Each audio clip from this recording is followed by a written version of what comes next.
In the United Kingdom, it has been established there are over 4 million CCTV cameras. That is around 1 camera for every 14 citizens. Their purpose is not to solve crime, as it takes 1,000 CCTV cameras to solve just one crime.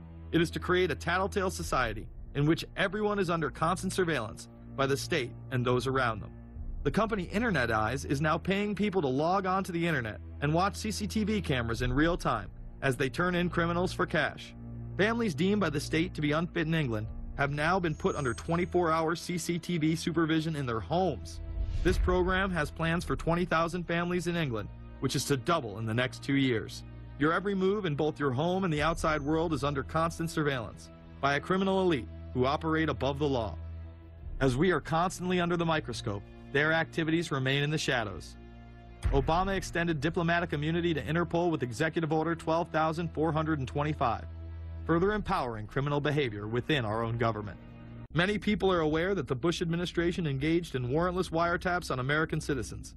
What they don't understand is that it has come out in court that all the major telecommunications companies have been secretly storing every piece of data received from our phones and our computers and handing them over to the National Security Agency. You heard about the government secretly listening in on phone conversations without a warrant, but there is evidence that your email is also being tapped. The government has been intercepting most emails as part of its terrorist surveillance program. That program has been criticized as illegal because it's missing an important ingredient: search warrants. Several years ago, Klein says he came to suspect that AT&T had installed secret computer gear designed to spy on internet traffic at the request of the National Security Agency. This is just a small part of the picture, as AT&T was not the only company involved and emails were not the only issue. The NSA was installing Norris Insight systems, which are capable of monitoring billions of bits of internet traffic per second. It was also able to monitor any calls traffic through its system, all websites visited, all instant messaging, and separate types of transaction records.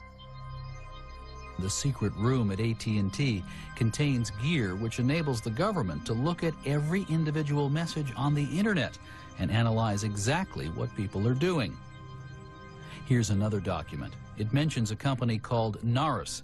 Narus makes computer software that can swallow and analyze 10 gigabytes of information every second. That means it could go through all the information in all the books in the Library of Congress in a little over 15 minutes. The documents Klein and others were able to produce were then censored by the NSA.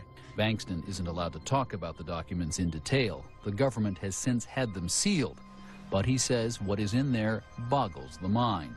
We are talking about a substantial portion of all the communications traffic in the United States. The policies have been shielded by the Obama administration and continue to this day.